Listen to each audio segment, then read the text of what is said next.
Hi, I'm Frances, and I'd like to tell you about an exciting event coming up on March the 4th, 2017. If you are a songwriter who just started, or you've written hundreds of songs, this event is something you will not want to miss. On Saturday, March the 4th, at the Stage and Studio Cafe in Mechanicsburg, Pennsylvania, I'm going to conduct a songwriting workshop. You are invited to come for $50 to experience writing a song together as a group. We will start at 9 o'clock. Everyone is to bring an idea for a song title, and we will vote on our favorite one, and then we will write a song together as a group. And then we will break for lunch at this delightful little cafe. I've been there to perform, and it's a really nice little place with great food. And then we will have our song critiqued by one of my favorite people in the whole world. His name is Ed Key.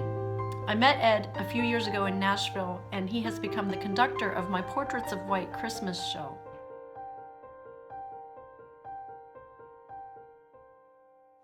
Now, not only is Ed Key a conductor, but he has spent 30 years in the music industry in Nashville, Tennessee, and he is a wealth of information. My songwriting has been challenged to the limit, so I'm so excited that he is going to join us via satellite that day to not only critique the song we write as a group, but he's going to also critique 3 other songs that will be submitted to him ahead of time. 2 people have already signed up and entered their songs. We have a slot for 1 more person to do that. But before we get into the final details, I just want you to meet Ed. I was just there recently. He pulled out a whole bunch of projects that he helped to produce and has inside information on, and it was such a great experience to sit and hear his stories. So I just thought it might be nice for you to meet Ed and let him talk a little bit about his experience in the music industry, with even some interesting information on projects and songs you may have heard of. It was one of the first big band projects that anybody had done in Nashville, if not ever, certainly for years. And people knew Chris was arranging it, and guys were calling to play on the session. Wow. They were begging to be on the session because it was going to be something, and it was a blast. I mean, they did everything live in about a 2-day period. Recorded everything live. George Tidwell, trumpet player, I remember standing there watching him do a solo on one of these songs. It was like one take. Gorgeous. Strike Up the Band. This is a big band project with Ralph Carmichael. Ralph wrote Love Is Surrender, which actually he wrote for a musical, but the Carpenters picked it up. He arranged for Lena Horne and Frank Sinatra. I mean, people of that era, and he's still around, still does big band stuff. This is another big band project called the Swing Sessions with Ralph and with Dave Boyer. I have Dave Boyer stories. Bob played it for George, and George said, "Oh, you need to put that on the record." And Bob said, "No, it's not. Doesn't fit with everything else." And George insisted.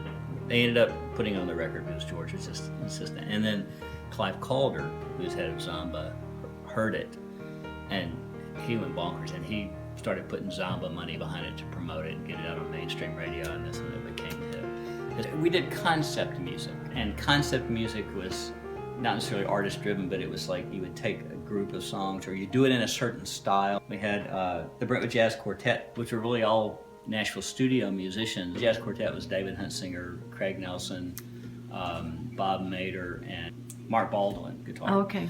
And so, but these are guys that played on sessions for us, Okay. And in between cuts, sometimes they would jam and just really get into playing jazz, just when we were goofing off.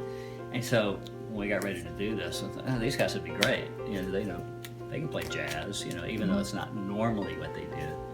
And so I took them all to lunch one day, and I said, "We're thinking about doing a jazz project. I want you guys to be the group that records it." And it was Smoky Mountain was the big series. It sold over 2 million units. A guy up there had made all these instruments, and he had a little project called A Handmade Christmas, or Handmade Hymns, it was called. And the lady at the shop, told Jim, said, "We can't keep these things in stock. People buy it all the time, and so he brings them in and we sell them." And so Jim bought one, and we contacted the guy about doing the project, and he wasn't interested in doing a project for us. He was happy because he was making enough money doing what he was doing.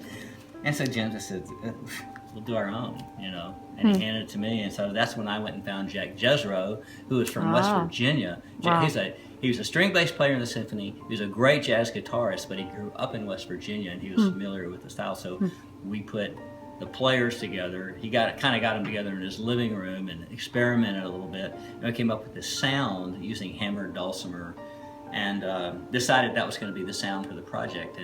And we're getting close to releasing it and doing artwork, and our art director used to go to the Smoky Mountains a lot. He came back from one trip and said, what if we call this Smoky Mountain Hymns instead of Homemade Hymns? And we thought, oh, that sounds cool. So I've paid 20 CDs.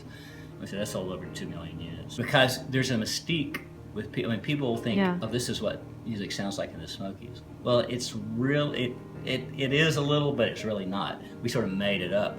But it's like, what kind of experience can you create for people? And people loved it, you know. And it's sold everywhere. It's sold in the state parks, you know, in the Smokies, and it's sold in gift shops. Good News Rhythm and Blues. This was cool. We took old songs. We did them in the style of Motown, basically. The bass player that played on this project was Bob Babbitt, who was the #1 bass player on all the Motown hits. You know, the like boom, boom, boom, boom, boom, boom, but that's his. He made it up. You know, I mean, you know, the signature Motown licks. Had a guy that played B3 that played with Booker T and the MGs. That's a pretty authentic project. These are just the things that we did on CD. That didn't count the things that only ended up on cassette. I had boxes, you know, big storage boxes of cassettes. Ask Judy. You're so good. I'm not sure where they are, if I still have them. I thought we got rid of them. So there you have it. There's a little bit about Ed Key. He's going to critique our song on Saturday, March the 4th. So if you would love to come to this, or you know someone who would like to, we only have an opening for 20 people, and we already have people registered and paid. So you need to register soon if you'd like to be a part of this. So I would love to have you March the 4th from 9 to 1 in Mechanicsburg, Pennsylvania at the Stage and Studio Cafe. And come and grow and become a better songwriter.